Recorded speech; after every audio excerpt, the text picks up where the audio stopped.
Hey guys, I'm Aubrey Nicole, an intuitive tarot card reader exploring mysticism, individual destiny, and transpersonal experience. This show is a mix of solo musings and guest interviews, covering topics related to spirituality, art, relationships, and personal development. Welcome to the Infinite Drop. And even the ancient Egyptians have this, that when you die, the goddess Ma'at, who is the feathered goddess, she's the goddess of justice, and she's going to take one of her feathers and weigh your heart on the scale. And if your heart is heavier than one of her feathers, then basically you don't get to pass go. You got to go back and play some more of the video game. And you need a light heart. And yeah, it's that fool thing. And people are literally missing out on this superpower. How are you? How's it going? Oh my gosh, it's going so well. I feel like the energies of 2024 are popping. Like, especially for an Aquarius, I'm just so happy right now. So I'm loving it. When's your birthday again? Is it coming up or did it already? It's coming up, right? February 18th. Okay, cool. I'm cuspy. Happy birthday season. Yeah. Okay, cool. Well, let's get going. Let's do it. Christian is an expert astrologer on a mission to help the modern world integrate the ancient wisdom of astrology. With more than 10 years' experience in the field and a focus on serving the soul of humanity, Christian believes that enlightenment is practical and attainable for anyone who is sincere. He offers live consultations, astrology courses, and astrological counseling as a means of helping people remember who they truly are, reconnecting personality to soul, person to purpose, and mind to heart. His Instagram is packed with resources. He's an excellent writer. I love reading all of his captions. And he also includes these daily cosmic updates, and there's a Lightworkers channel you can join to connect with other people in the community. Christian, oh my gosh, reunited, and it feels so good. And it feels so good. Thank you for having me, Aubrey. It's so nice to be here. Oh my gosh. So I feel like we have to get into how we met and our sort of instant connection. We were in San Antonio in 2022. We were out there to hear from the Leo King, who's a super prolific evolutionary astrologer we both follow. And I have my memory, but I'd love to have you tell the story. Like, what do you remember about how we met and just the overall vibe at that conference? Yeah, man. I love our energies together because we're polarities. You're an Aquarius, I'm a Leo. And real quick, you have a great voice for podcasting, so I'm so glad that you started a podcast. It sounds great. But we met Thank you. we met in Texas, at Leo King's event, also with Robert Phoenix. And yeah, there's just a group of really, really eccentric people, but you stood out to me. I noticed you right away. I was like, oh, I'm gonna go meet her. And yeah, I mean, yeah, we just clicked right away and vibed, and it was a great time. Yeah. It was Robert Phoenix, who's also an excellent, well-known astrologer, and it was his Harvest Moon 4. So it was the fourth edition of this Harvest Moon thing. He gets people together in San Antonio, and it's an amazing time. It's an astrology conference. We're all at the same hotel. The Leo King came and, he was there talking, but also DJ'd at night. So we had dance parties. It was an amazing experience. And just the connections I made that weekend and how they've changed my life it's wild with a capital W.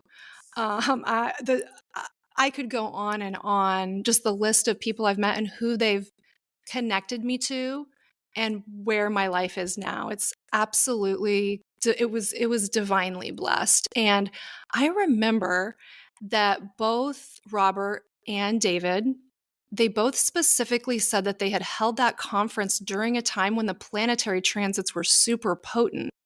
And I remember both of them referencing that we were almost in like a zone.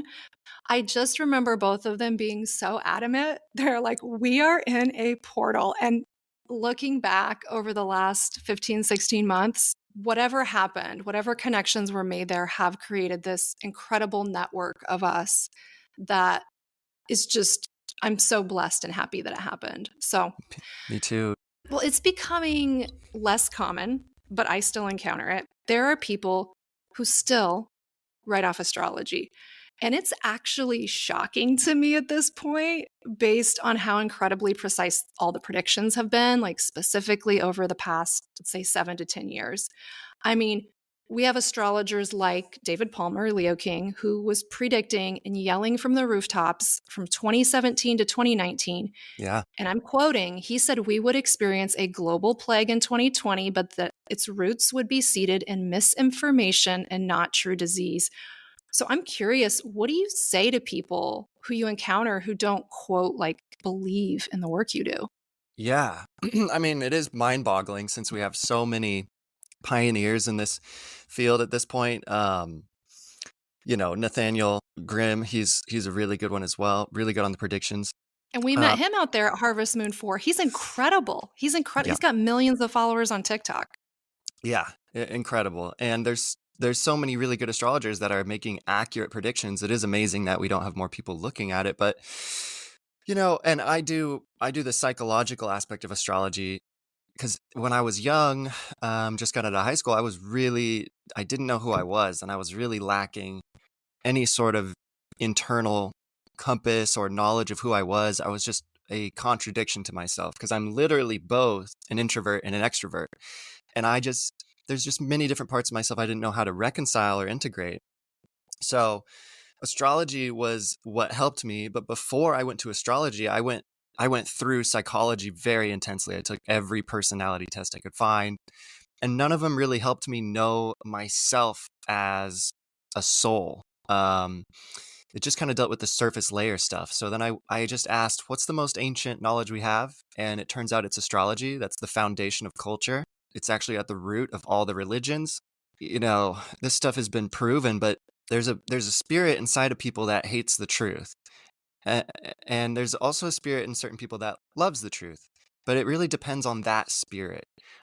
There's many reasons that they hate the truth. It's not just like they make the choice that, there's many different things like traumas or the pain of the truth that it brings. And so it typically comes from trauma, pains early on in childhood. So they have to protect themselves.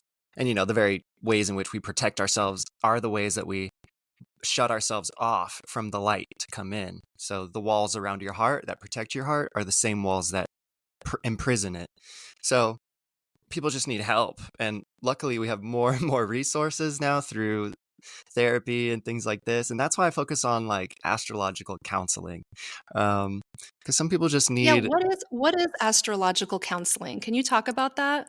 sure. So basically, I sit down with a client, and by reading their chart, certain things come up. We work through whatever blocks or traumas that they're going through. And as a counselor, my main role is to hold space for the client to be in a non-judgmental zone. That's really the crux of all therapy is it's only effective therapy if the therapist does not judge you. Because as soon as we sense that somebody's judging us and it's all intuitive and it's nonverbal and we can tell right away, trust is lost. So as long as there's trust and there's rapport, we can work through stuff because it allows you the space where you can feel safe to tell the truth. And by telling the truth about what you're afraid of or what you're insecure of or what you're struggling with, that's the process through which you start to disentangle yourself from it.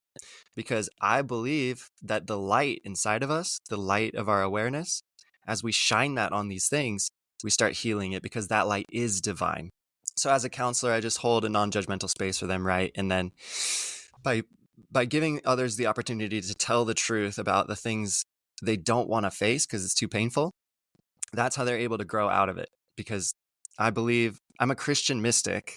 I'm not a regular Christian. I'm way more on the mystical side. And I believe that the Bible is one of the best psychological books ever written once we start to interpret it in that way. The story of Jesus is the story of all of us. And that's why it's made such an impact on the all around the world. And the light within us, your I am, is God. And that's why when we become more aware, we can shine the light on the dark parts of ourselves, and that's what causes us to integrate it. Even Carl Jung said that the best psychic hygiene we can do is just to know that we have a deep unconscious mind and to pay attention to what it tells us. Because every neurosis, every psychopathy is only serving the function of being a compensation for some way that we're out of balance with our conscious mind. And everybody thinks that your conscious thinking frontal cortex brain is running the show, and we know that it's not. So, but it really seems like it is. And so with that conscious mind, we're judging. We're judging ourselves, we're judging others, and essentially we're perverting this light of awareness by putting our mental labels on things instead of directly experiencing it and not judging it. And that doesn't mean we don't call out what's right and wrong. I love calling out what's right and wrong. That's called discernment. And I believe that Oh the man, reason, I've been learning discernment this year. I've been yeah, learning discernment, big lesson. yeah. So what helps me to not judge is to know that the reason we have evil in the world and all this darkness is just because people are lacking that light for whatever reason. They can't see what they're doing. And because they can't see, they can't help themselves. And so, protect yourself from evil, but don't hate evil, because hatred is the problem. It's the evil. And, once we learn to love our enemy, now we can really love. It's easy to love the person who makes you feel good all the time. It's hard to love your enemy. So I believe in doing the hard thing. Wow. Wow, I have total chills. You just dropped so many bombs, but that's why you're on the show, because you're the bomb dropper. And I knew you'd come on here and do this. So, Thank you. wow, so beautiful. When I encounter people who still are like, I don't quote believe in astrology, again, I'm laughing. I'm not laughing at the people. I'm just laughing because to me, it's like such a crazy concept not to believe in. Right. Um, but I've kind of come up with this little analogy that I say, and it seems to open a little crack in the door into their thinking. And I just try to remind people of the concept of scale. And it's like, what if you went out in your front yard and the little ants that are walking through the blades of grass didn't believe in the effect of humans? They're like down there in their little anthill homes. They're like, yeah, obviously humans exist. We can see them, but it's insane to think they like affect us. Like, LOL, LOL.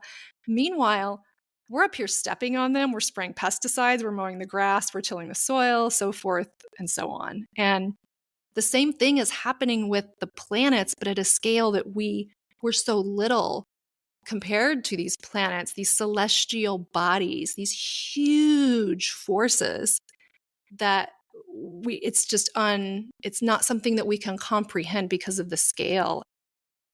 For me, it's not so much that the planets are radiating this force, although they probably are. I mean, we can measure, the radiations from the celestial objects. Even Venus casts a shadow when it's bright enough. But I see it more as we live in a holographic universe. So as within, so without. And the outermost, which is everything we see in the sky, the heavens, reflect the innermost. And it's like a reflection thing. So based on how we are utilizing the energies that we were given in our body, though the arrangements of the planets will, show us what's going to happen. Like, for example, nuclear war started as we started discovering these intense planets like Uranus and Pluto. And, if we had peace on Earth, there probably would be no nuclear war, and we would express the higher aspect of what these planets represent. But the astrology, because the ancients were so wise, it's a perfectly laid out system for you to understand what you're working with, like in this video game of life, like what your skills are, what your assets are, like Mars. And it's so at the fabric of everything that it's mind-blowing. And I'll just point out Mars and Venus. Venus is blue. It rules everything blue. So the Venus system is named after Venus. And Mars is the redness in the blood. Mars is the god of war, so it rules iron. So Mars literally rules the hemoglobin in the blood, which is the iron content, and it's what makes it red. And it's the artillery system. So artillery is also a word for things we use for war. It's the arteries, Aries. Mars rules Aries, so it's everything red, and so it's these two sides of us, the red and the blue. So that's, there's Wow. And like the veins are blue, like the female, right? The yin is receptive, the veins, the Mhm. Mars is flowing through. I mean, it even mirrors like our anatomy. That's incredible. I didn't know that. That is Yeah, so cool. exactly. Yeah. Damn, that's So awesome. as above, so below. The ancients would call it the cosmic man, and by studying the cosmos, they could understand us, the human being, because all the planets are inside of us as distinct instincts or centers of energy. They correspond with the chakras. And so, yeah, it's about understanding our anatomy physically, but also metaphysically, spiritually, like how our soul is put together and how we can use it to express ourselves. And so I think fulfillment has to do with how much of that soul are you really allowing into your life to be expressed via the personality, or how much are you using the personality as this mask to rigidly, stifle those energies? Because the personality is just the bridge between you and your world. And the personality is the way for the soul to be revealed, because it masks it, but it also reveals it, because the soul needs to take on a form.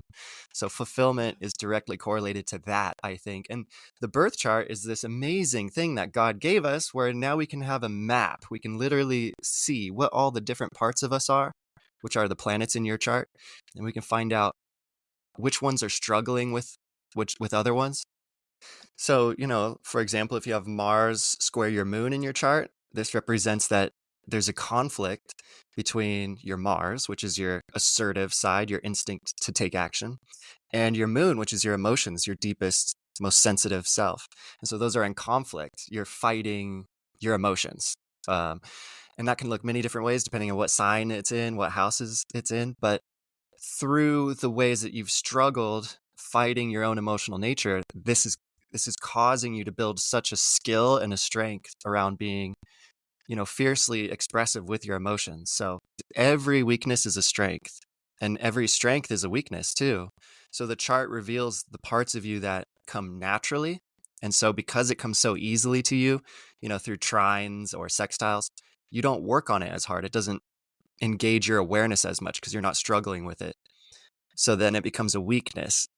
So the chart allows you to come into balance. It's the best psychological tool ever invented, and it's not even invented. It's given to us by God, by the ancients. And what an amazing tool to integrate all the different parts of us so that we can become whole. That you just went there because you actually opened the door for another question that I have. On the homepage of your website, you have this very cool feature.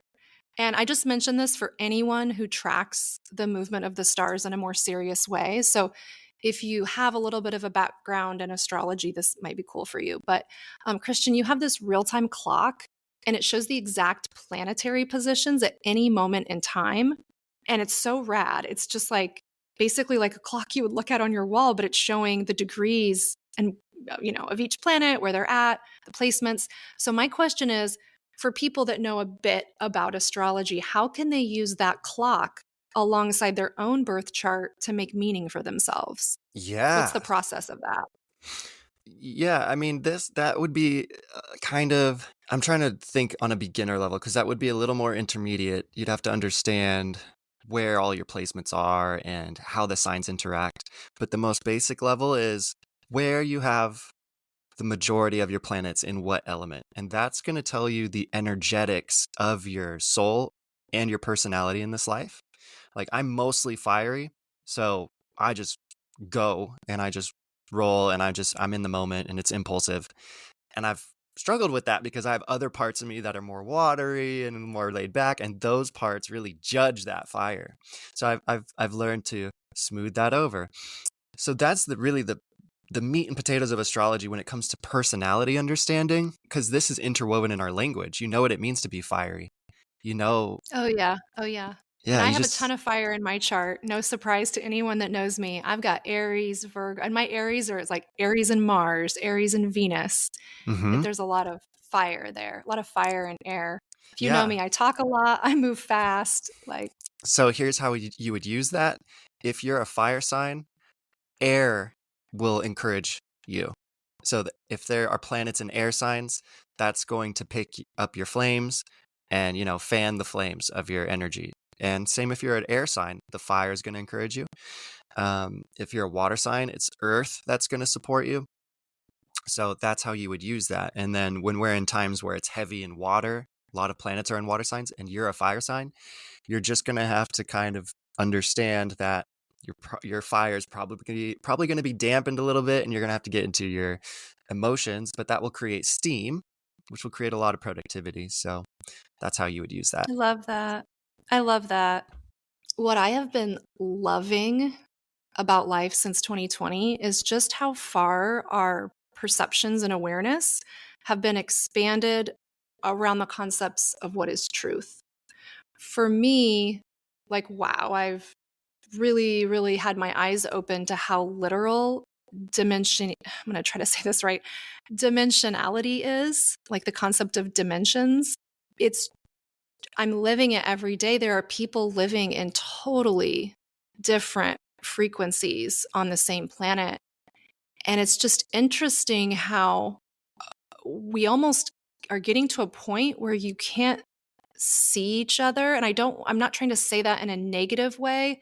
I'll give an example of an entity rather than a person to maybe make this more tangible. But I've lived in the place I live now for 15, 16 months. And I live right off a main thoroughfare, like a main road, and there are a lot of restaurants and fast food chains and things like that. And again, I've lived here 15, 16 months. This is a couple blocks from my home, a street I'm on, if not every day, every other day. And I was driving down it a couple weeks ago, and right by my house, I was like, did they just put a Subway in? What the heck?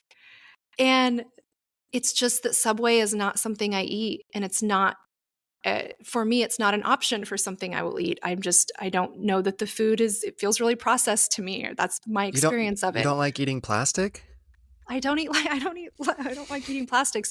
And no, no shade if you like Subway. I worked there when I was 14. I was a sandwich artist. You can learn more about that in my first book, which is for sale at avantbooks.com, available on Amazon, Barnes and Noble. That book came out 15 years ago. Oh my God. But anyway, no shame if you eat Subway. I just went on a tangent there. But the point is, the frequency that I'm in and that I'm so deeply entrenched in is that even when I'm hungry, that is not an option for me.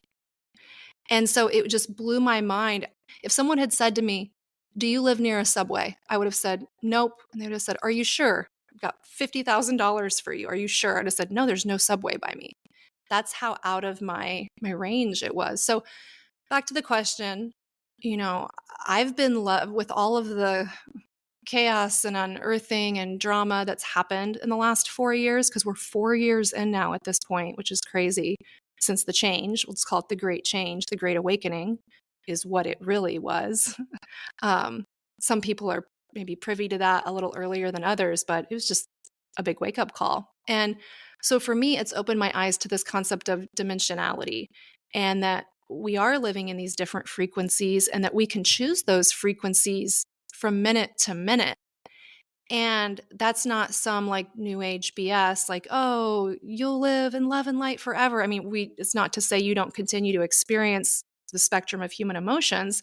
It's just that those emotions tend to take on a bit of a different quality once you become more aware of your ability to manage that kind of like frequency bubble. I don't know how else to call it, that you want to play in.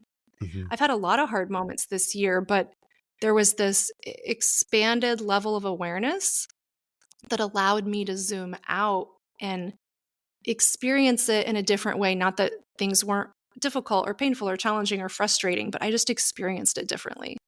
And so I'm just curious for you, like, what's one or two things that maybe you've had your eyes open to in the last 4 years? Yeah. Well, I love what you said there because, identity is what it's all about. Like one of the central causes of anxiety is because your identity is not aligned with your values. And so then we have anxiety or depression. Um, the way you're going to quit smoking is once you fully install the understanding that I am not a smoker. I'm just not somebody who does that. Once that identity is installed, it's going to be so hard for you to smoke, regardless of the chemicals, because the true source of all things is our consciousness. That's God. And you know, we just live in a world, honestly, that has forsaken God. And so we're just going to suffer because we've betrayed ourselves. And, it's a part of the design currently that religion has done, because they've made us all believe for thousands of years. I mean, this has been a long construction project of us thinking we need a mediator, or we need somebody to explain God to us. What I've discovered is that the closer I've gotten to God, and I've gotten really close to God over the last 4 years, I forgave my parents. My heart was wiped clean of all of its anger. I finally have peace. And I know that I have peace because I never had peace. So I know what it's like to be in conflict and turmoil. So I really have peace. I didn't know this was possible.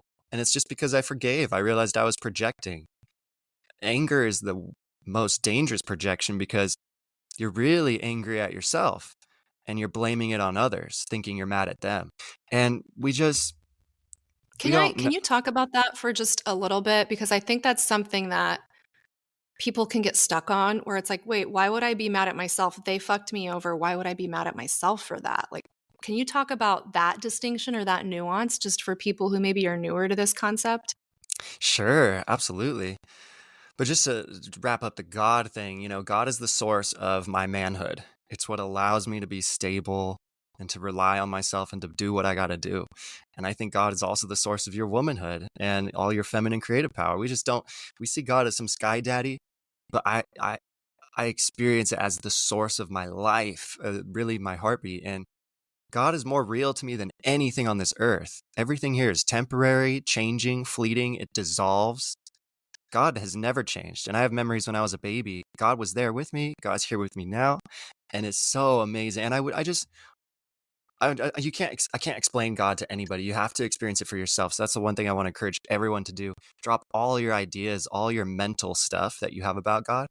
Drop it all and just go right into your heart. You'll know what I'm talking about, because it's in you. And then I, once we do that, the world will get better.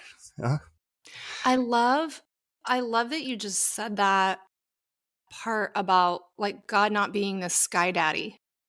Like you don't need an intermediary to get there. And that's something that, no.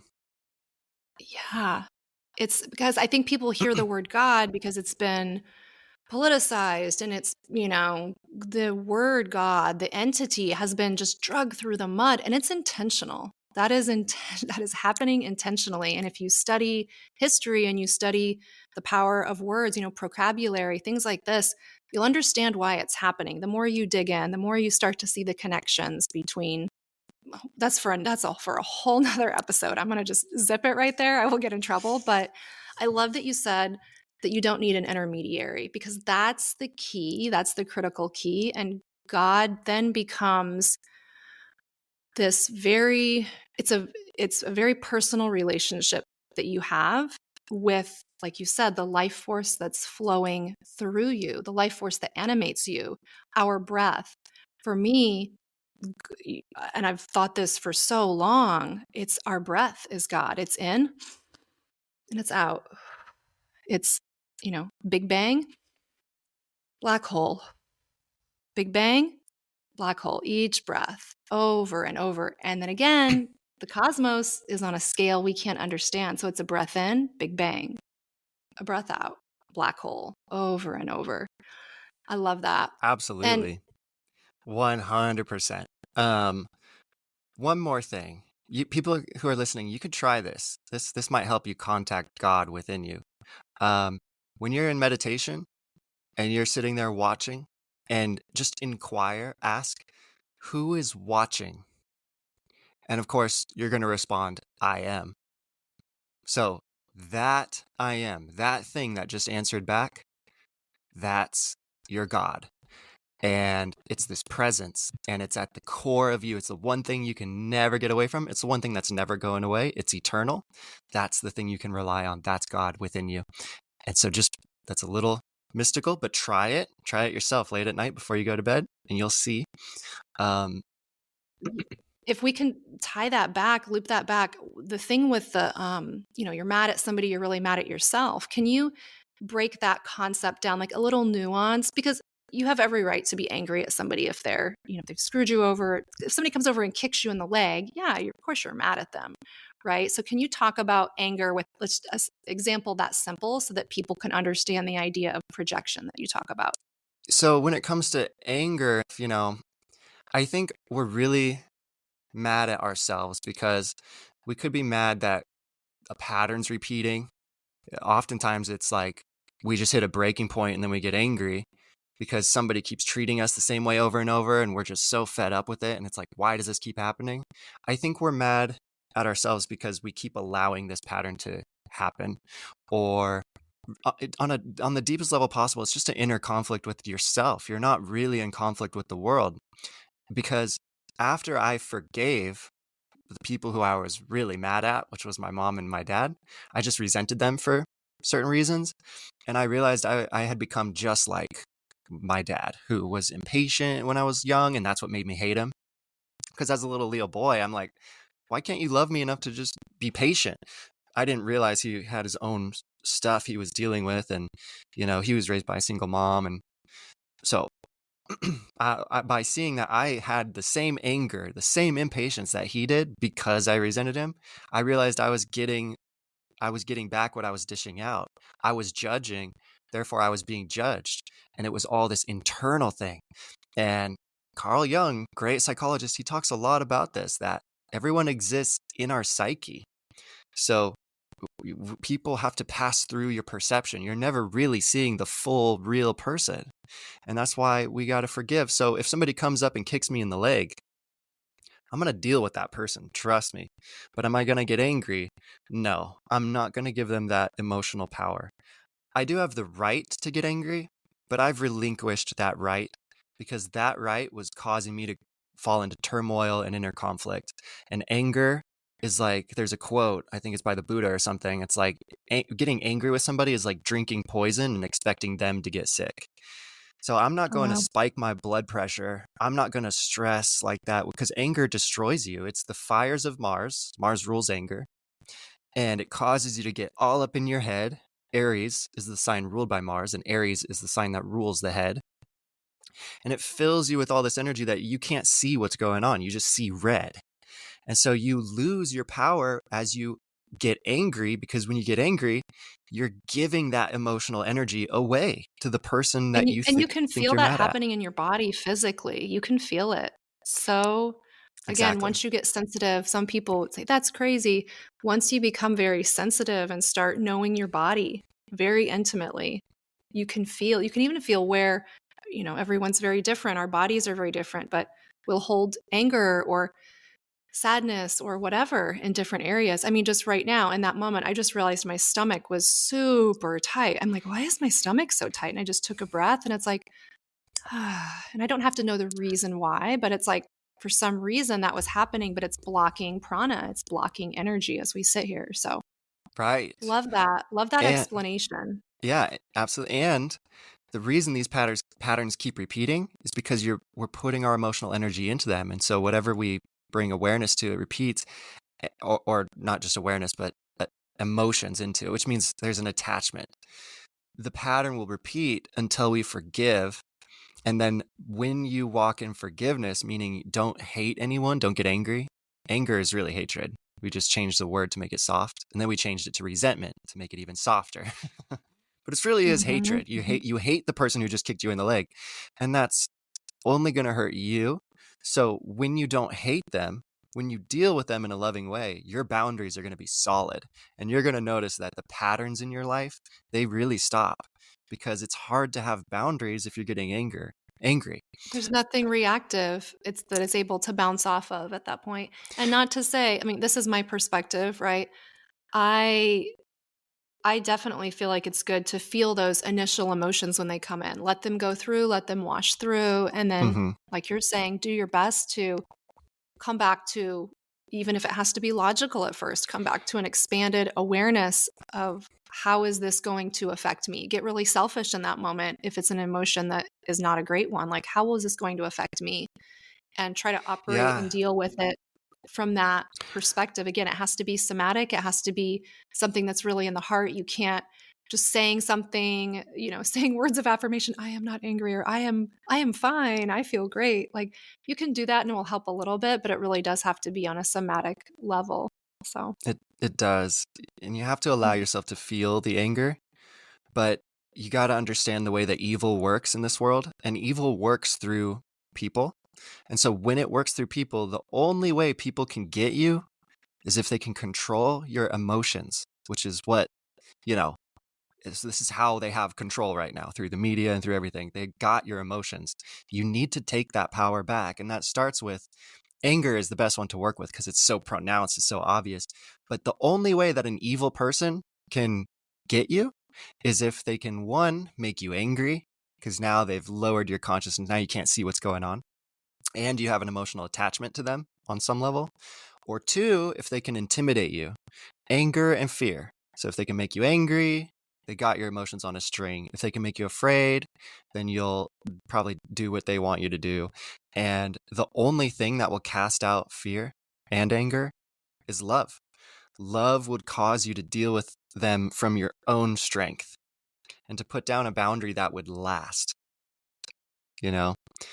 So we need love. Love is literally the solution. Love your enemy. If somebody comes up and kicks me in the leg, I'm going to love them, but I'm going to restrain them. I will deal with them very directly, and it's not going to happen again. Christian, you just have a way of getting yourself to the next question, which I love. You are that answer. I'm so grateful for it. I still have a bit of way to go on that. There is just something that's been in me since I was a child, where I am a very strong fuck around and find out person. And I laugh. I say this with a laugh because anyone that knows me for any length of time is like, watch out. Like, you do not want to get on her bad side. And it's something I'm working on, trying to smooth out.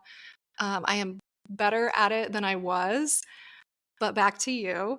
The reason that I love that you just brought that all up, it's just so hopeful and positive and in the light. And what I was going to ask next was about the sun card in tarot. And that's because I'm talking with you, and you very much embody, for me, ever since I met you, you just embody the qualities of the sun. And we know, there are tit for tat, exact replica features and elements that correlate astrology in every major religion. You brought that up earlier too, of course. So for example, we know the correlation of all these major celestial events and the planetary alignments.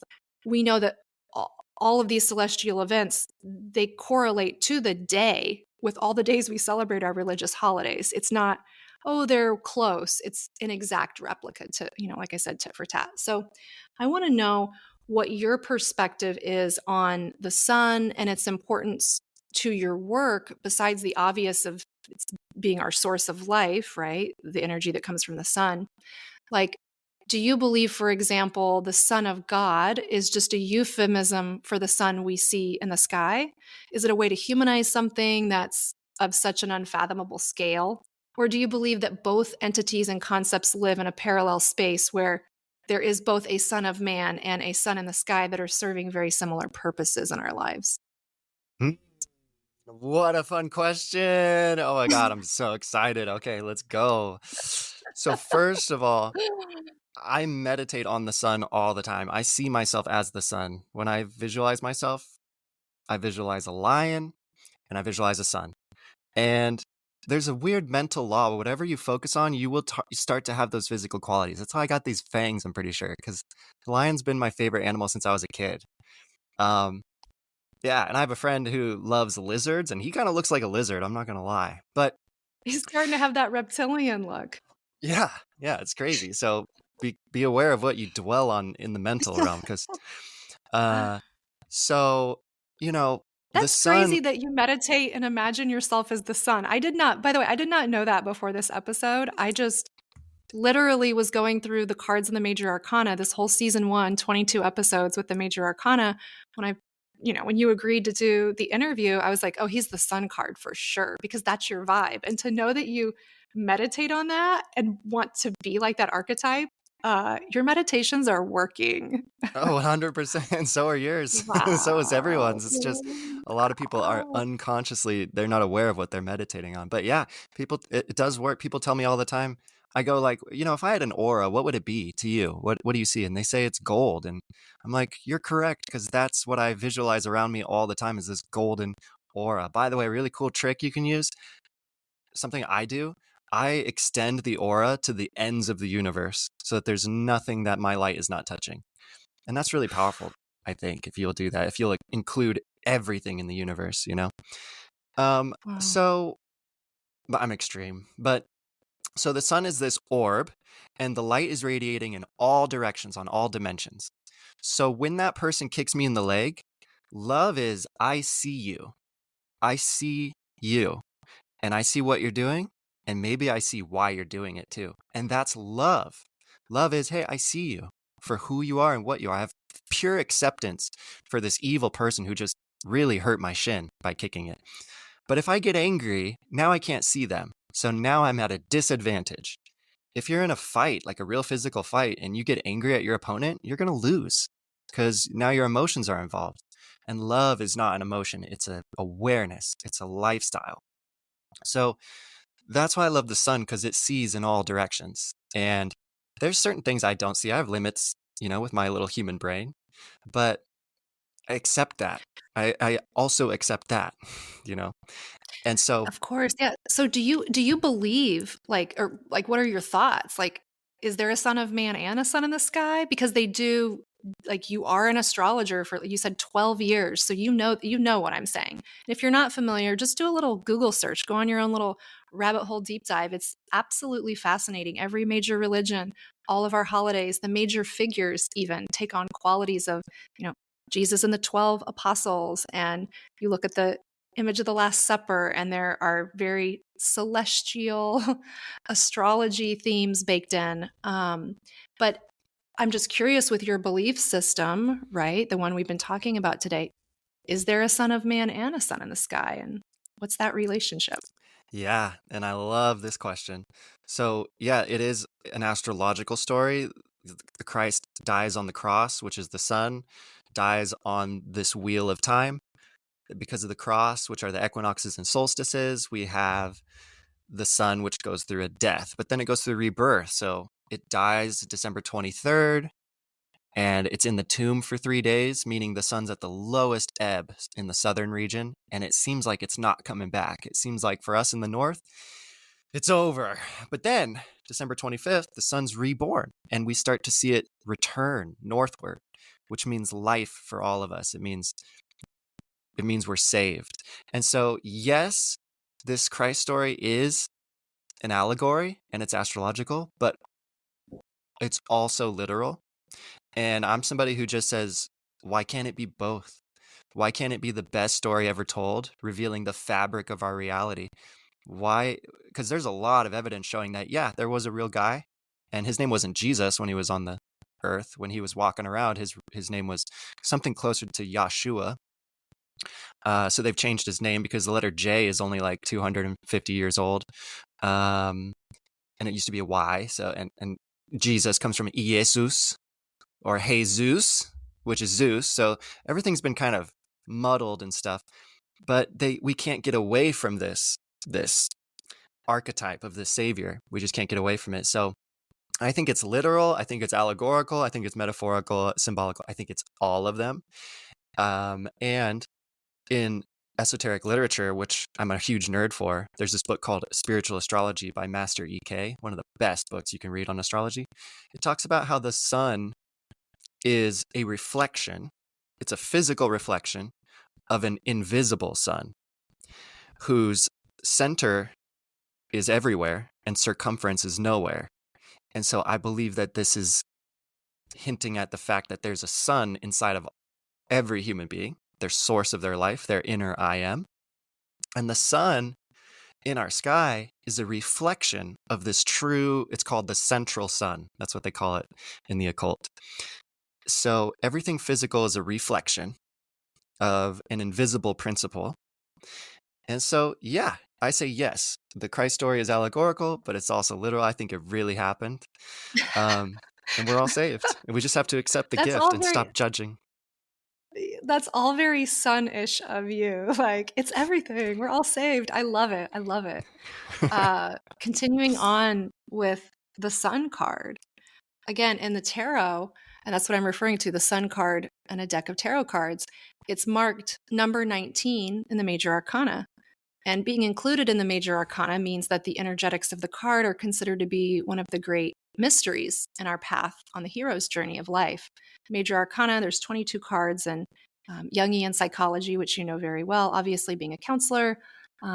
This zero, from the zero card, the Fool, through 22, the world is the path of the hero's journey. It's all of the milestones that hopefully we are reaching in our life, and not there's kind of one overarching hero's journey, right? That can sometimes be foretold or hinted at with our birth chart. Why are you here? Your karma. But then we also have many hero's journeys throughout the path. And so, quick question, Christian, because I don't know this about you. Do you know much about the meaning of the tarot cards? And if not, that's fine. But I wasn't sure if you knew much about tarot. I can handle it intuitively because I know numerology and I know that the four suits, like swords is air, pentacles is earth, wands are fire. What are your So, thoughts on the sun then? Like, what are your thoughts on the sun card? what number card is that? It's 19. Oh, wow. I love that you're going to, of course, you're going to numbers. That's what is like in my head right away. But Yeah. yeah, Yeah, I mean, when you see the sun card in the traditional Rider-Waite Smith deck, you'll see, of course, the sun is outshining. It's a beautiful day, and you'll see a young, it looks like a toddler, maybe a two or 3-year-old, and they're naked and they're riding on the back of a horse through this field, and they look so joyful. And that's the energy of the sun card. Yeah, it's yeah. I think it's a card of new beginnings, but also the transcendent of the beginning and the end because it has the first number 1 and the last number 9. And what does it add up to? It adds back to 1 because 9 has this energizing power. Whatever number you add to 9, it's going to be that number. So 7 plus 9, 16, 1 plus 6, it comes back to 7. And so the sun card is this, hey, the alpha and the omega. And so, yes. yeah, Wow, that's what what I a think. beautiful, you just nailed it. For being not a tarot card reader, you just nailed it. You have passed Tarot 101 at Moksha Destiny, the School of Moksha Destiny. So yeah, the sun is truly, it really is a symbol of revelation and revealing truths. It can also, of course, indicate feelings of joy and lightheartedness. It's in a line, actually, of 3 celestial body cards. 18 is the moon and 19 is the sun. They all follow 16, which is the dreaded tower card moment that no one likes to see in a reading. And so, looking at the numbers on those cards, you took it there, and I'm glad you did. And what they represent, the tarot is incredible when you study it deeply. It's a deck that was created on ancient esoteric wisdom, numerology, Yeah. knowledge emerging from secret mystery schools. It's definitely encoded the same way that the 52 card playing deck is encoded with ancient magic alchemical symbols from the order of the Magi that we can trace back to Egypt, and many people think go back to the times of Atlantis. So let's take the star card, number 17. It reduces to 8 when you add the 7 and the 1, and the number 8 forms the infinity symbol and shares the promise of rebirth after death. That, of course, comes after the tower card when you've died.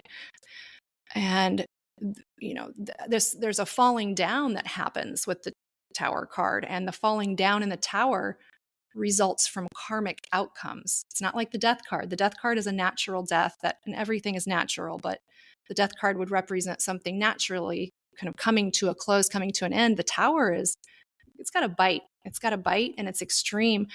It's something coming down, like I said, because of some kind of karmic outcome. And it's number 16, and 1 plus 6 is 7, the highest spiritual number. So, of course, that attaches to the idea of karma.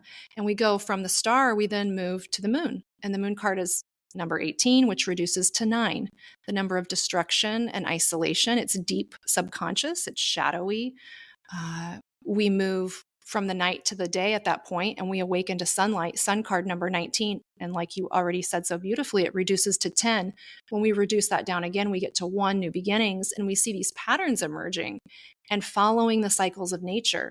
Numbers and the ability to decipher them it's just so critical in the tarot. It's foundational. It's critical in our lives to start looking at these deeper patterns and meanings, because when we find them, we can start following natural cyclical patterns that really give us these superhero powers. I mean, you have that real-time clock on your website. If you learn a little bit about astrology, you can figure out based on your own makeup when it's the best time for you individually to do something. Not, hey, every Aquarius should do this, or hey, it's no use specifically based on the degrees that a planet is at.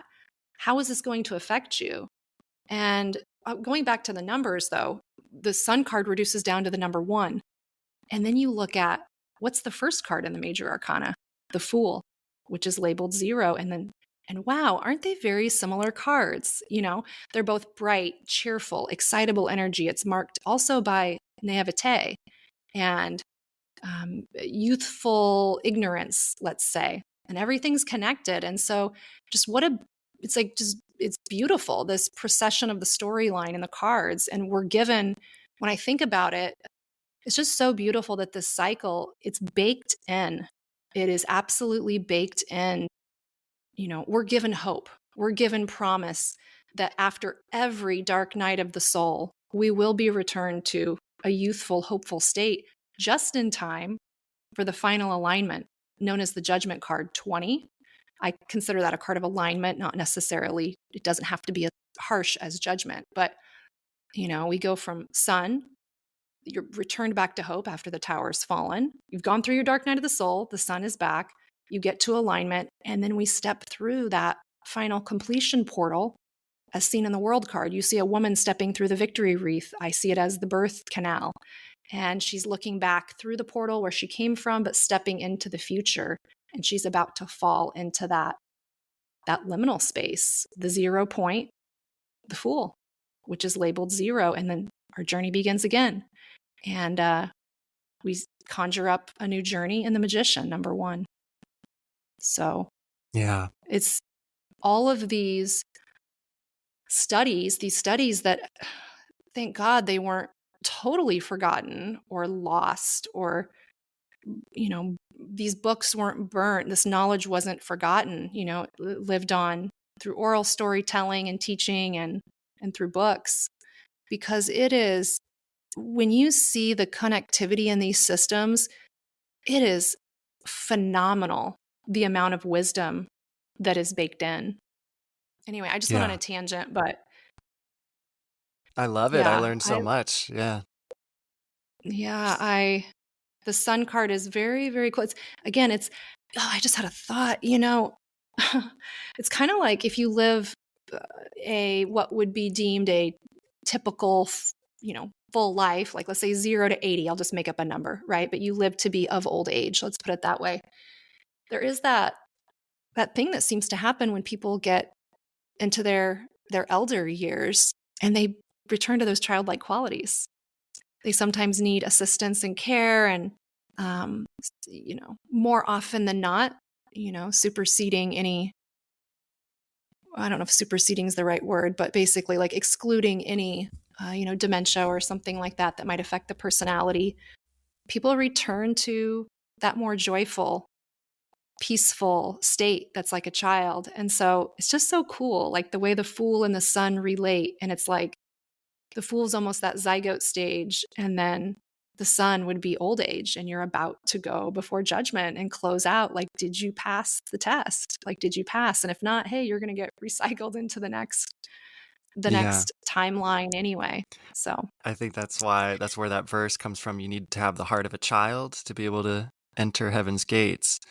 And even the ancient Egyptians have this mythology of when they believe that when you die, the goddess Ma'at, who is the feathered goddess, she's the goddess of justice, and she's going to take one of her feathers and weigh your heart on the scale against her feather. And if your heart is heavier than one of her feathers, then basically you don't get to pass go. You got to go back and play some more of the video game. And I just love it. Yeah, Heart is light. you need a light heart, and yeah, it's that fool thing, Mhm. but be a fool with faith. I mean, people are literally missing out on this superpower of just belief in God. And that sounds so cringy, but it's only because we live in a sick society that's programmed you away from God so that you cringe because you want to fit in or whatever, or the You religions cringe have from your own nature. You cringe. It's the what do they call it? Like the anti-human agenda. I don't like the transhuman agenda where it's like everything, like they want you to put chips in your head and be, half computer or, optimized by computers, by AI. And I love AI. Don't get me wrong. I love it, but I also want to retain my human nature. I want to have it as a tool, use it as a tool. And, cringing at the word God or cringing at the God like qualities that you embody or the God force that's running through you is literally cringing at yourself, that's the exactly. saddest thing. And we've been programmed to do that for a reason. It is not accidental. Yeah, I totally. studied, But yeah, I studied communication way back in the day in college. And this is, before this huge proliferation of social media and just the basics, the foundations of when you learn about communication in a business sense and an advertising sense and a marketing sense, these things do not happen accidentally. These major messages and themes that begin flowing through society, they are planned and they are programmed on purpose for reasons. And just disconnecting people from their faith in something else, it's an absolute crime. So I'm glad that yeah, we're at an age right now that people are starting to reclaim that and go, hey, you know what? I'm not buying into this. I'm going to pay attention to how I feel. And it's like if you are feeling something inside and you feel that connection, that is real. What you're being told is just static and noise. You have to be tapped into your body. And once you do tap into your body, there is no doubt. I was at a friend's house last night and she is absolutely incredible. I'm going to have her on the podcast here soon. She's releasing a book that she channeled in 18 days. And we're actually going to be publishing it on my publishing company, Avant Books. And I was at her place last night and read this book, and it's incredible. It's incredible. And in the experience of reading it, I felt a cellular shift in my body happening. And it the book is intended to reconnect us with the I am. And in reading these channeled words, wow. I mean, I dropped in so deep, and there's no doubt. There's just no doubt, sitting sober on someone's couch reading a book, and you can feel your cells reorganizing, and you begin having that conversation with your breath and the flow of life again. And I tap into, that state or something similar to it, I should say, maybe not always that deep every day. It's just part of my life now. It's, you meditate every day, you're tapping in every day. It's just part of life. And when you do, there's no question, and no one can tell you otherwise once you have that connection. absolutely. I can't imagine life without meditating. I'm meditating right now, to be honest. It Me becomes, too. yeah, becomes an That's how I automatic was like, habit. oh, my stomach is tight. My stomach's a little tight. Why is my stomach tight? It's like, Yeah, and that hmm. cringe thing, it's been weaponized against you, against all of us, to try to get us to fit in. And what it is, it's just muscular holding patterns. So with the breath, if you become aware of what muscles are tensing, tap into yourself, really check in and go within and say, what am I feeling? And where am I tensing? And then breathe through it and let it go. You'll be able to overcome this because your fulfillment is in direct proportion to you overcoming that cringe of what it's like to really access your true self. And Mhm.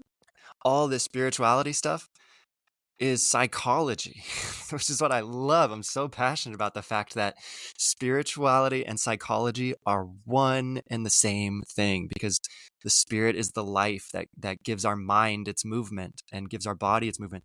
And in yoga, in the ancient yoga texts like Patanjali, which are really worth reading, he describes that the body and the mind are one.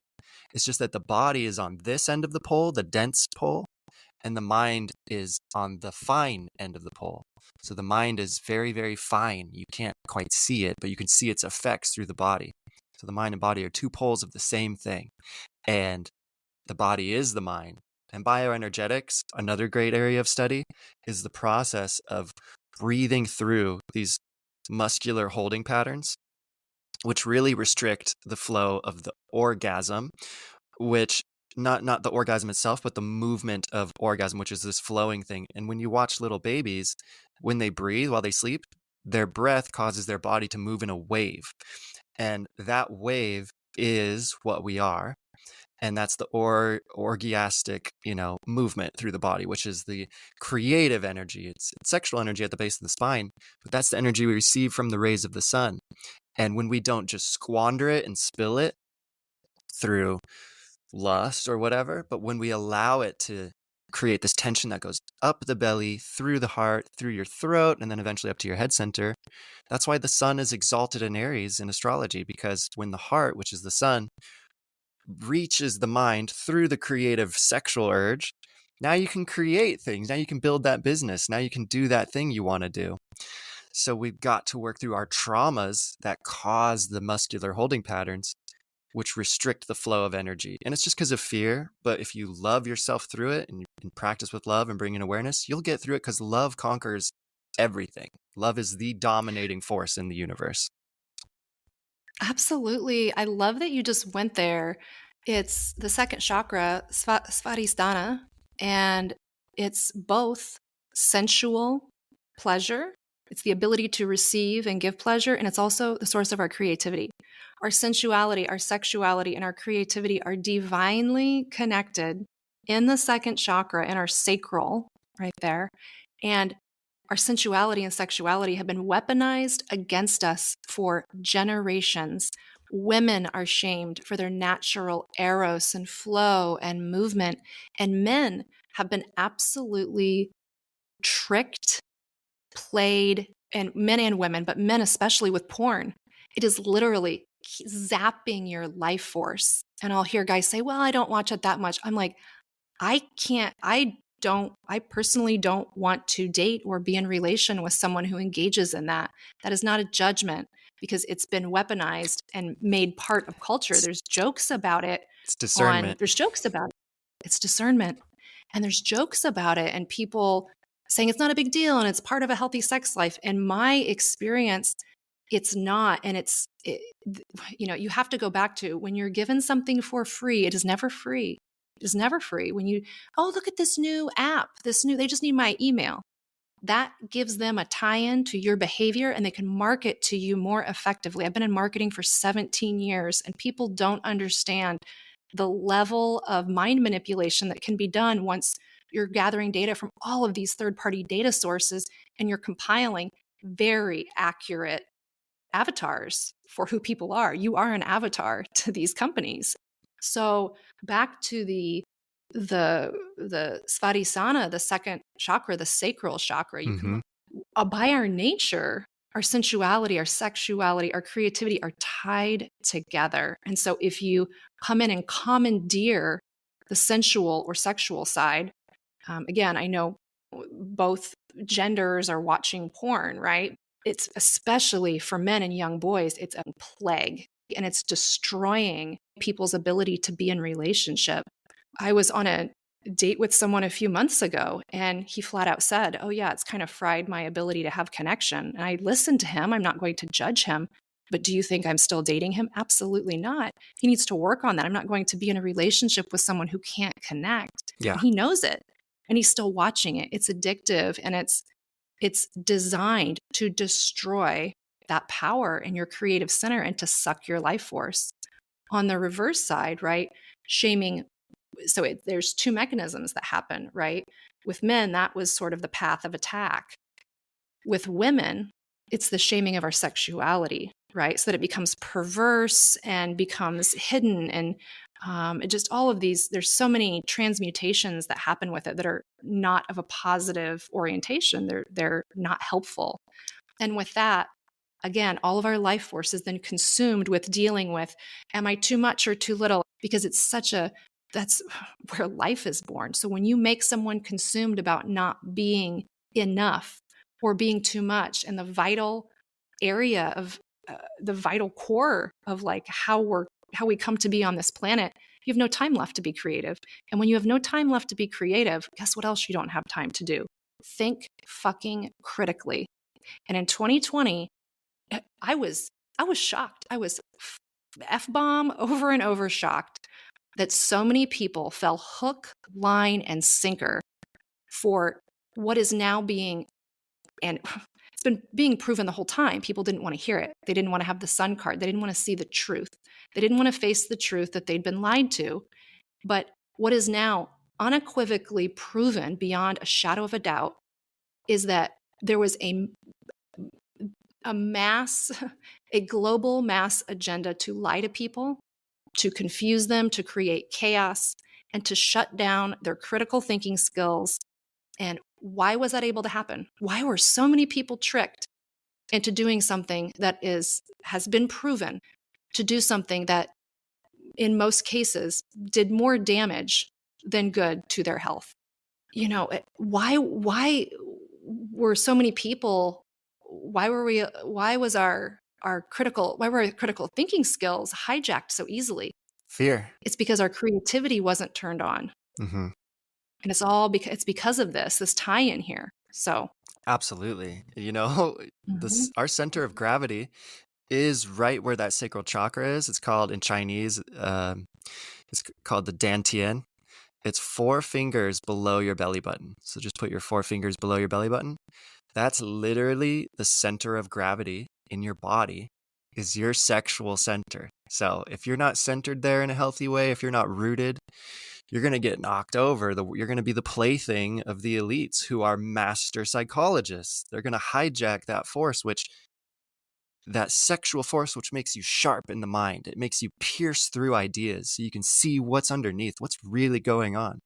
And if that's hijacked, they got you. They're going to control you through fear, through food, through sensationalism. It's just, you're hypnotized because... Hypnotized. Yeah.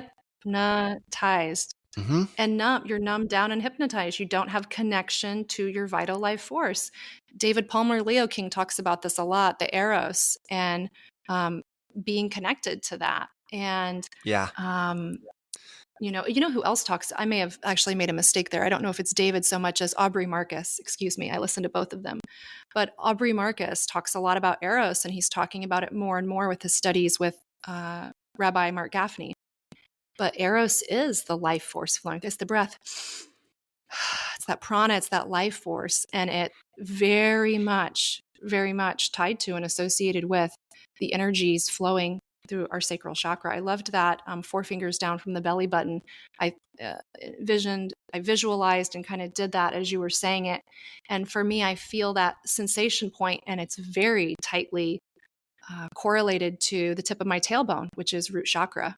Muladhara, number 1. So very much the center of gravity. Very interesting. Indeed. So, yeah. And I love how spirit, the spirit, the spirituality things we're talking about, it's mirrored in the body. Quite literally. Your center of gravity is your sexual center. Oh, wow. That's got to mean something. And that's got to mean something. Okay. How do we hijack that?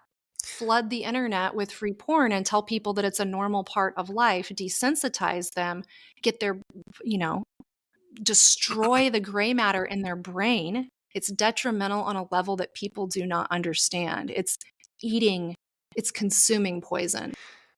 I have no room for judgment, right? I've experienced a lot. I put myself in a position to experience a lot. And so I'm speaking from a experienced point of view in this area. I am too. Yeah, definitely. I'm a big sinner, but I do big sin. Oh, man. No, I don't. And not anymore.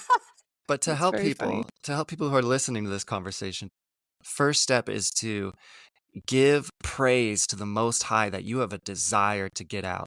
Because if you actually desire to redirect your libido so that it creates things in your life and brings fulfillment, that means you have an opening. That means God is literally helping you and pulling you out of there because you have a desire for it.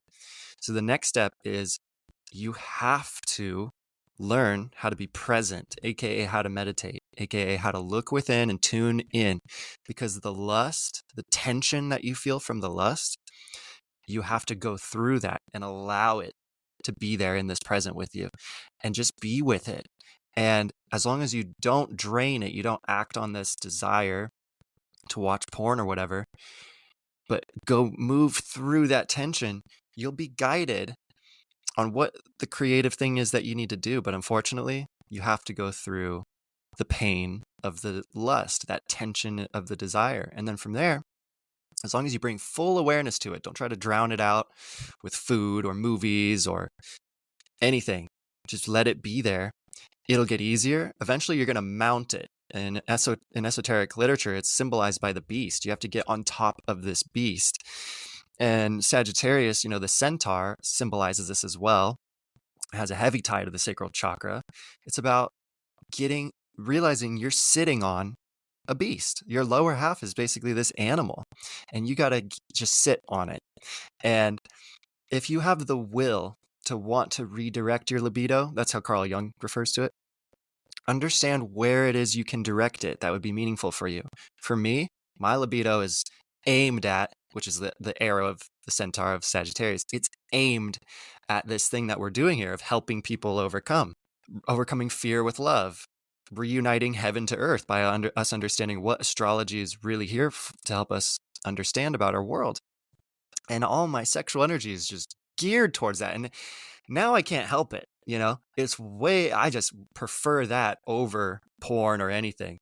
And if you keep on with this, if you stop spilling your seed, if you're a man, or if you're a woman and you're dealing with this as well, you're going to find, as you stop leaking this psychic energy of your sexuality, you're going to find that you have desires well up within you that are of a different kind and color.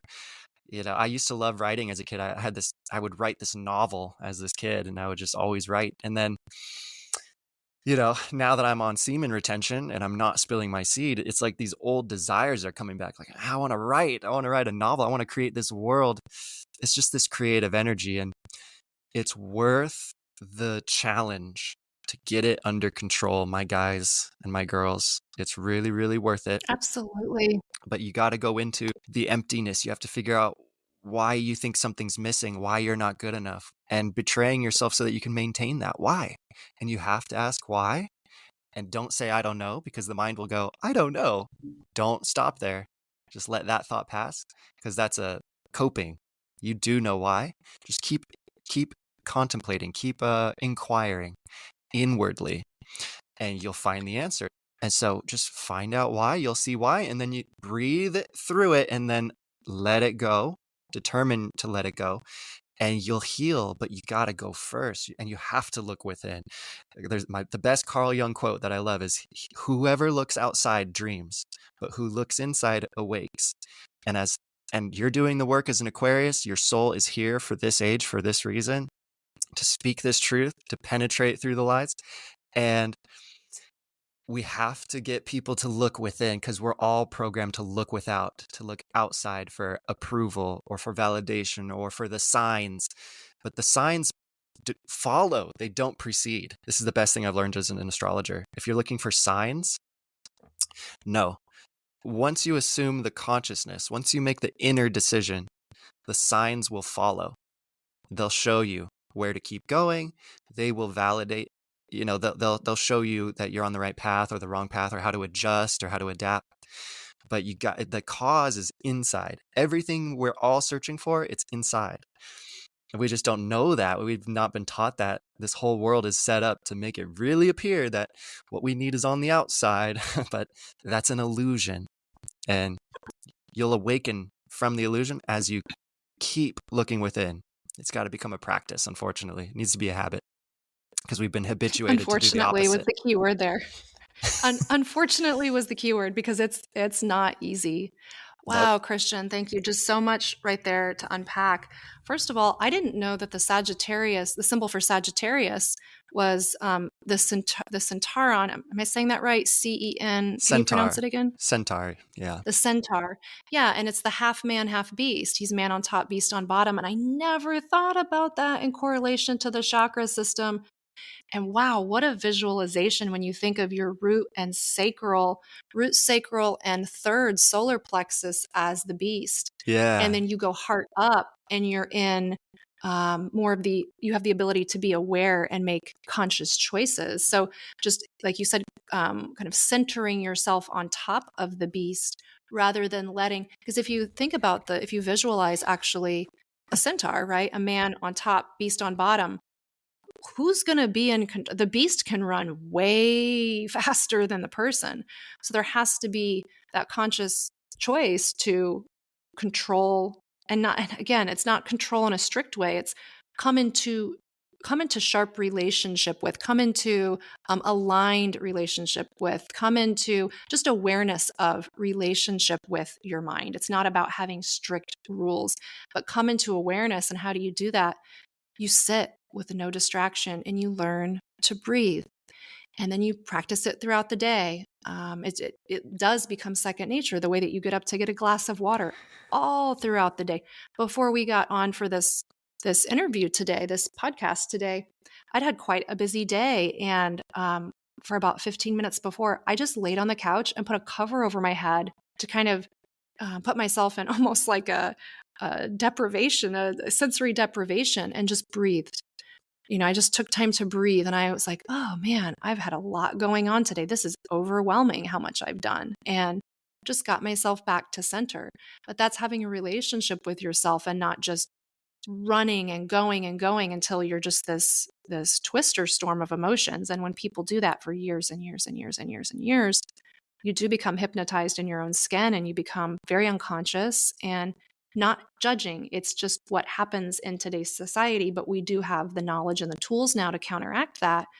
And we will all be much better off as more and more people learn about this. And I think a lot of people are aware of it. I don't think this is secret esoteric knowledge anymore. It's out there. People are aware of it. Some people may poo-poo it and say, oh, look at those, whatever their term is going to be. Older people might say hippies.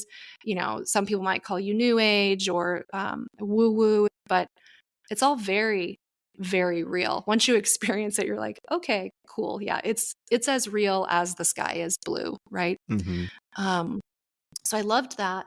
I also want to bring up a point. I think you explained it so well, so I'm not bringing this up because you didn't explain it well. But the thing with, we're talking about or Christian was talking about the idea of lust and, channeling sexual energy for creative energy or the ability to help.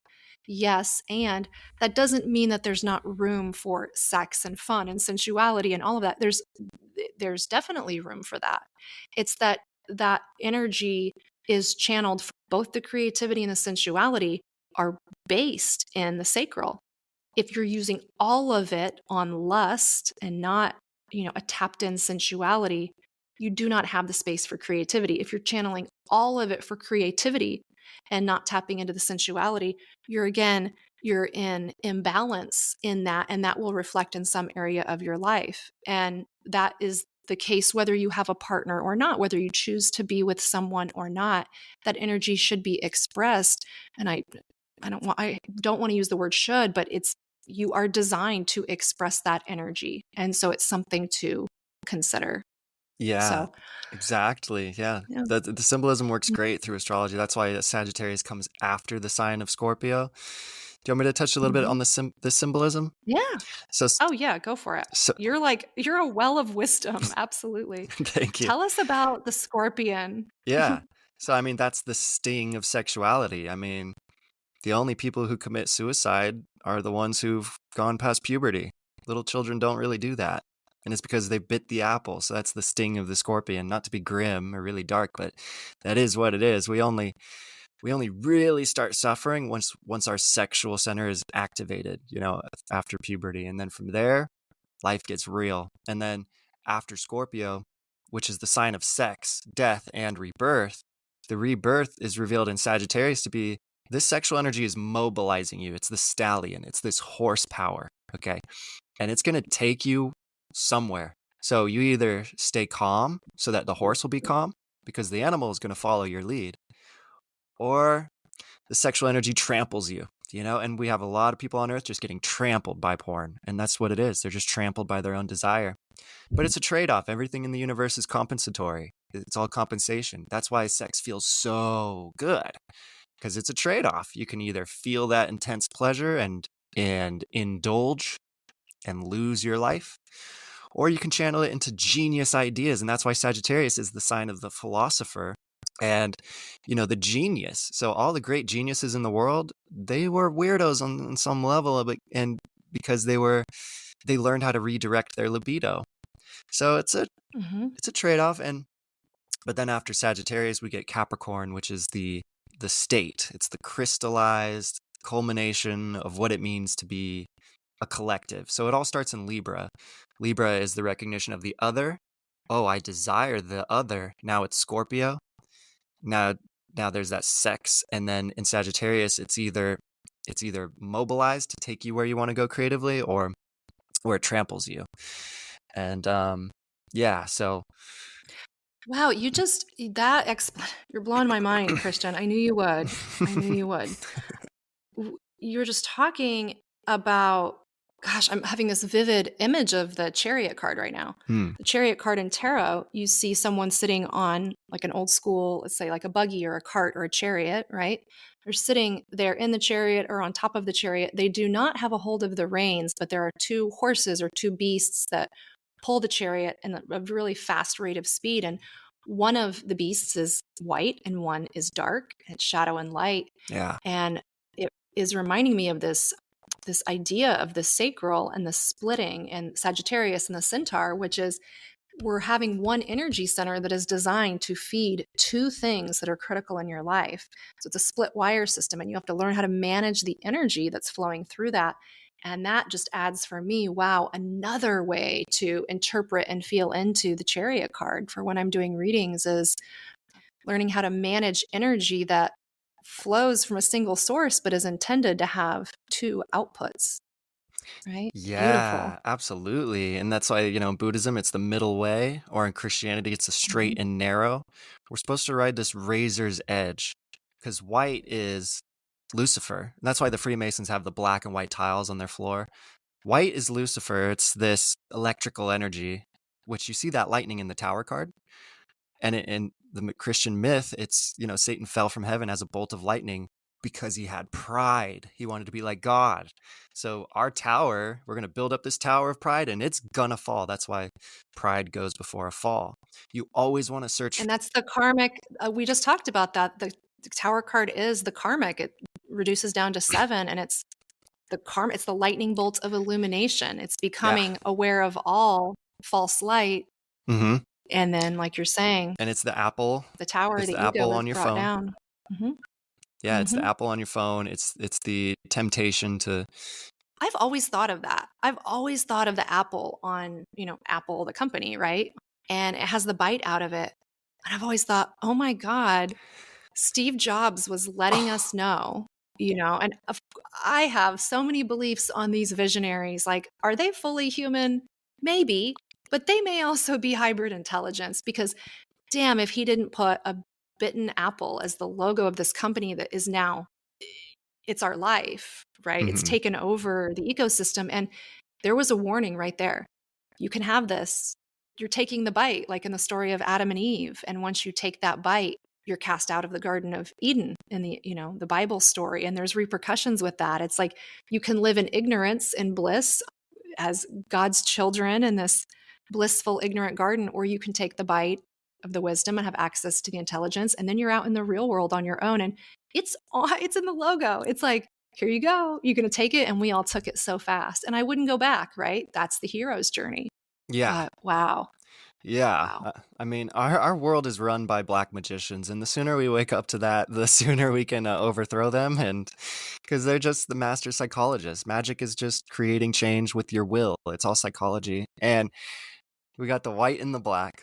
So it includes both. We got to learn to include both, but realize that It's both an illusion. We got to ride that razor's edge. And I think we overcomplicate it because the mind gets involved. It really comes back to tap in with the breath and realize who is watching. Who is watching? Who's watching this drama Wow. unfold? You know, Yeah. it's fun. It's a fun journey. It is. I didn't realize the middle way from Buddhism I'm familiar with, but I didn't realize that the more Christian or Victorian line of the straight and narrow was also mimicking the middle way. I always thought straight and narrow is like very strict, which is interpreted to be that way, but probably, you're talking about your Christian mysticism. I Yeah. now see that that could be interpreted as the middle way, which is not a strict thing at all. It's more for your own benefit. It's like, hey, just stay on the middle way in Buddhism, right? Don't allow yourself to get taken too far one way or the other in your emotions and your behavior, because it does require a lot of energy to get back to the point you need to be on eventually. And by the way, the whole story of the New Testament is Christ coming back and showing us how foolish we are by trying to keep the law. Because it's not by our works that we make our way into heaven. It's by the heart. God's judging the heart. Is the heart pure? Okay, cool. You can get into heaven. And heaven is right here, by the way. It's here and now. It's right at hand. He's not going to allow evil people into heaven. It wouldn't be heaven if that were the case. You have to clean up the heart. And the only way to do that is to forgive as you are already forgiven, because God's not judging what you do. He's judging the heart. So you got to forgive, and then you could be forgiven, which means you return to wholeness for yourself. You stop judging yourself for what you've done. And then Mm-hmm. Yeah. the real middle way is to figure out what is truly worth attaching to in this life. Because if everything fades, everything dissolves, everything changes, if you attach to anything on earth, including a human being, you will suffer. So the only thing that we should really attach to is God. And when you learn how to attach to that, nothing on earth can be used against you, and you won't suffer anymore.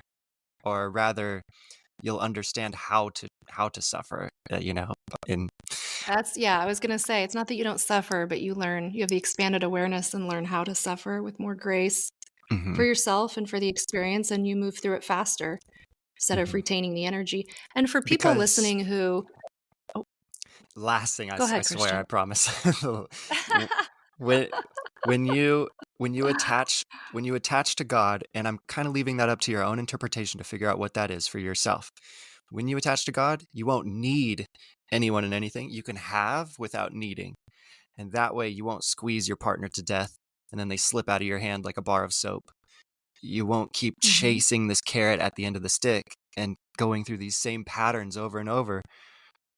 You can have without needing, and that's an amazing place to be, where you can truly love somebody, because loving them is letting them go, letting them be who they are.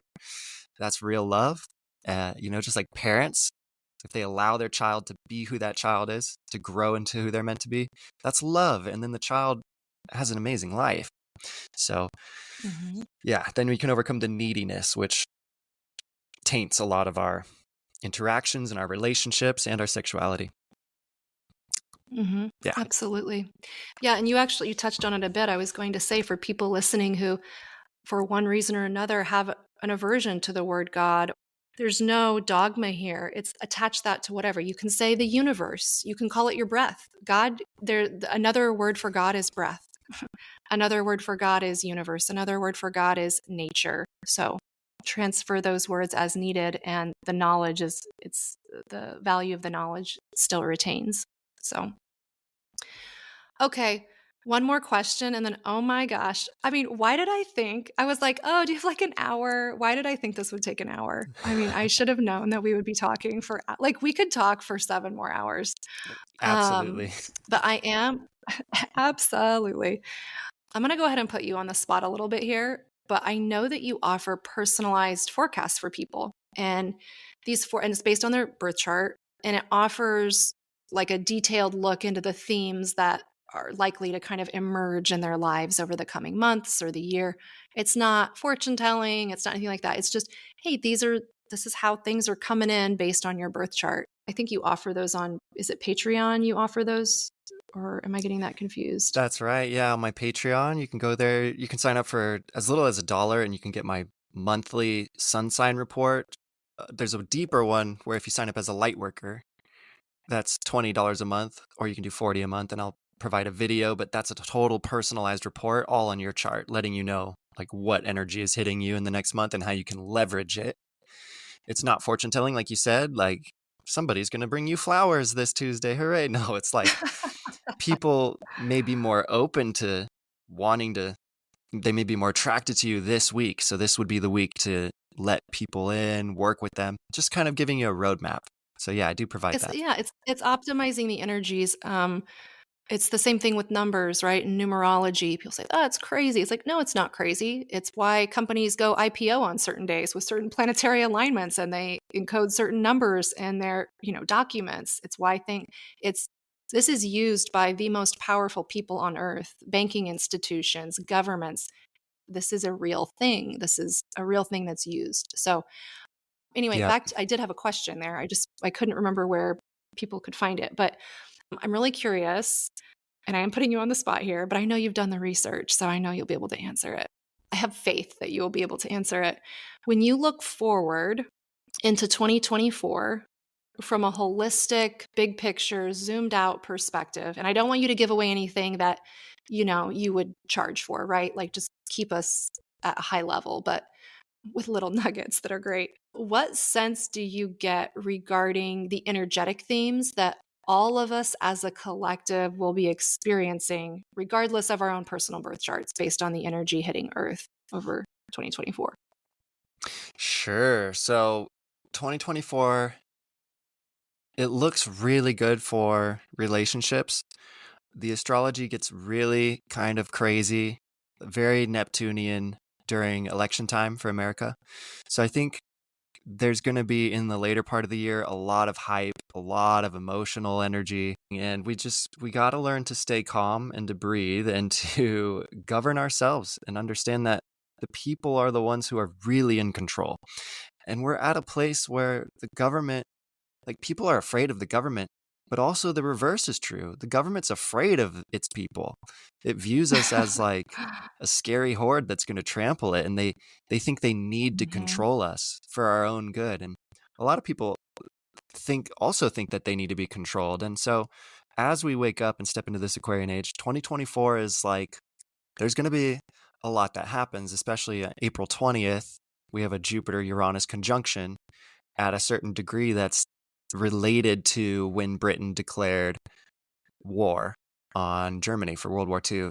I just think in our own personal lives, we need to understand what we really value. And the way I look at everything that's happening this year and with Pluto going into Aquarius, if you pay attention, we're set up so that if they get rid of electricity, they take your power off, they get rid of the internet, people are going to have the ground completely swept out from underneath them. And so this is not to make Because we're so anybody afraid. reliant. Be- And, Yeah. and you're saying that because we're so reliant, is what you're saying, basically. Yeah, exactly. And try to get some self-reliance. Try to grow your own food. Try to get back to the roots of what it is to be a human on this earth. And that way, this rug that they provided, if you are standing on it, like we all are, once it gets ripped out, you'll be okay. If it does get ripped out, I just notice, how are we being set up? And if you really pay attention to how it is, things are set up. Yeah, I mean, Pluto, there would be immense trauma worldwide if the internet was gone for even a week. People would lose it. So try to get Just calm the and addiction, like the Mhm. reliance, the addiction, all of it would create a big emotional response. I've never heard anybody say that. It's like, look at the rug that you're standing on. Like, do you own that rug? No, no, no, no, no. We think we do because we have our, well, that's my website or that's my social account or my bank account. It's like, what is it hosted on? Not yours. You're renting space in the cloud. Wow, so Yeah, interesting. look at who's holding on to Something the you rug. Yeah. Who's holding the edge of your rug?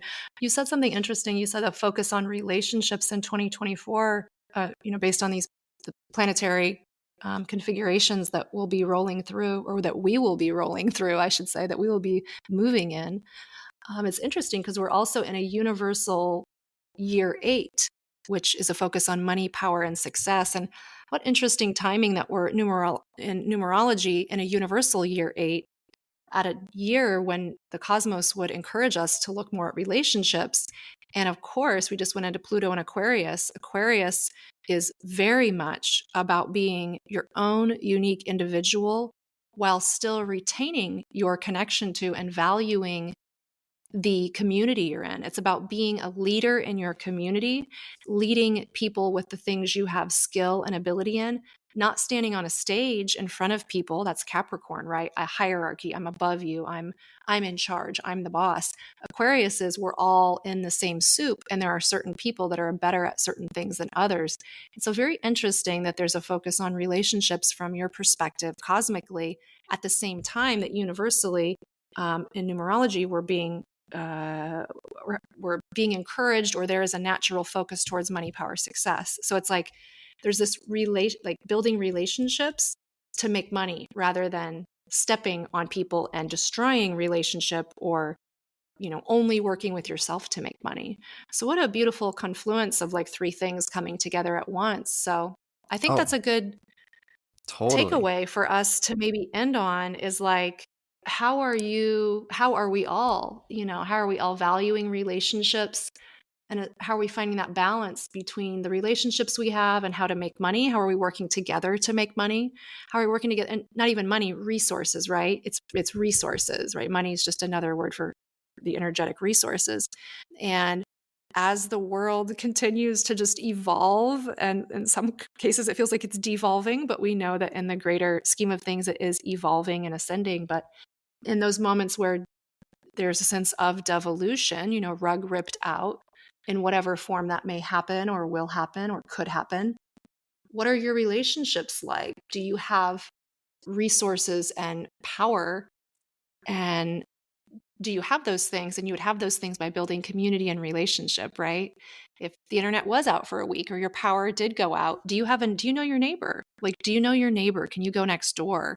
And can you rely on the people that are physically close to you, not on the internet, right? Internet's gone. Oh, it's like being, it's like virtual reality, right? Internet goes off. Online world's gone. People open their eyes. Oh shit. I can see the moment in a movie, right? If I'm a movie director, like I just saw that moment. Lights out. Oh my God, where am I? People looking around. Like, do you even know what what color your neighbor's house is? Like, that's the kind of point we're at now, where there's probably a large portion of people who don't even know the color of their neighbor's house. And it's because we're so immersed in our online worlds. And we just had this snowstorm in Nashville. We had snow for a little over a week. It was absolutely beautiful, a winter wonderland. But I have a neighbor across the street, and she's well into her 80s and lives alone. And I've gone over before and chatted with her. But before the storm was coming in, I just walked over there and knocked on the door. And I said, hey, Etta, do you need anything? Do you need any food? Nope, my brother just bought me. I'm all stocked up. She was telling me about her trash cans, and she didn't want to fall. And I said, I do not want to see you outside by the trash cans. Like, if anything needs to happen, like, I'll do it. And, if you need anything, you let me know, and I can bring food over. If your heat goes out, you come over. And she was so grateful. It's like, those are important connections to have. And I'm not saying that like, oh, I'm a great person. It's just, I'm even starting to realize more and more and more, like, I know my neighbors in front of me, they moved in, they're a new couple. I didn't, I was like, oh, I should take them something. I should take them like a bottle of wine or some cookies. And I thought about baking them some cookies. And instead, I just went over and I said, hey, to the woman who lives there. And I said, hey, do you want to come over and bake some cookies? I was going to bring you some. And she was like, oh my God, yes. And she came over. We got along so well. She's freaking amazing. And like 3 hours, we baked cookies together and got to know each other. Instead of me just isolated in my house, baking cookies, dropping it off and saying like, nice to meet you, like surface level. I know this woman now and she knows me. Just little things like that. It's like, I know the people around me. Again, not I'm so great, you don't know your neighbors. It's just, these are the things that I think are important for all of us to be focusing on. The people in your community, who can you rely on? If your world was condensed down to 1 square mile or less, if a situation happened, are you resourceful? Are you reliant? Are you self-reliant? So, Absolutely. And yeah, that's what we're yeah. getting back to is real connection of what it's really about, where humans connect Mhm. and why. Because if there was no power, yeah, we would all be going to our neighbors saying, "Hey, what's up? What can I trade? We we got a lot of beans. Do you have any rice? You do you have any daughters? Because I have a son, and we got to keep the race going." Like we would get really back to I our would be stuff. like, yeah, and it would be me. I'd be like, "I've got some tarot decks and crystals, and Yeah, what do you have some art supplies?" yeah. That's I actually am prepared a little bit, but But yeah, I th- what you have. Think about what you have and, like, what you offer and, like, how can you be of service to your community? What do you have or what can you do that would be, maybe you know how to fix something or you are really good at, I don't know, just whatever. It's like, think about what you can contribute and start doing little things before, proverbial rug is ripped out. yeah, this is the Yeah. relationships are changing, and we're going to become much more connected this year in 2024. It's just, is it going to involve the internet, or is it going to be, we're going to get way more connected because there will be no more internet? I don't know. We'll see. And we have 20 years ahead of us with Pluto and Aquarius to see what that is. But here in 2024, the week of Valentine's Day in February, Mars and Venus are coming together on top of Pluto. So this symbolizes a whole new cycle of how we relate as men and women and how we appreciate our differences. And in Aquarius, it's about really understanding what makes us the same too, though. And so there's a new cycle of relationships that we're stepping into. And as I would encourage the individual in your own life to ask yourself what your blocks are when it comes to relating with your opposite, because it's the yin and the yang. It's not the yang and the yang. And if it's if it's even if it's even if it's two guys, one person is always going to play the other end of the pole because that's what creates sexual polarity. So just try and see what you're projecting on others, see what the patterns are in your relationships, and just get ready to really regenerate and evolve yourself when it comes to how you relate with people. And forgive your father. He couldn't help it. Forgive your mother. He couldn't help it. Because if you resent your mother, you hate all women. That's just the way it's going to be because she's an archetype. It's in your psyche. Those are the core figures. And if you didn't have them in your life, forgive them for not being there. Forgive whoever filled that role for you. Mhm. And just realize as an adult, you are your own father now. You are your own mother. And so integrate this stuff, forgive, and you'll be guided on how to come into a healthy relationship. And because we're so utilitarian at this point when it comes to our relationships, because we get all our dopamine from social media. So in our relationships, we go, if you're not providing anything for me, I don't need you. I'm going to walk away from you. And people are doing this more and more because they're under the illusion that, because of what social media does to our dopamine. And like, that's not what relationships are really about. It's the people who love you, and we just forgot what love is. We think it's this Disney emotional stuff, but it's not. It's Yeah. Well, it sounds like we're gonna be learning that in 2024 based on the focus on relationships. And I'm okay, so you guys, obviously, Christian is an expert at this stuff. If you feel like you have work to do in this area, Christian is absolutely the go-to for this. I'll put everything in the show notes so you can find him easily. But yeah, just what a what an interesting, incredible, scary, awesome, fun, thrilling, who knows what the hell's going on time we're in, but I am fully here for it. And I'm so grateful that you took your time and shared it with me and also anyone who will listen to this. Your time is incredibly valuable. You've done the work, you know your shit. And I learned so much from listening to you. So it's such a pleasure. I really appreciate you being here on the show today. Thank you, Aubrey, for having me. I learned a lot from you too. This was a blast. I loved this conversation. And I just want people to know that I'm here for you. That's the reason I exist. That's the whole reason I have an Instagram, is to serve you. I want to help you with your forgiveness issues so that you can become free. You deserve it.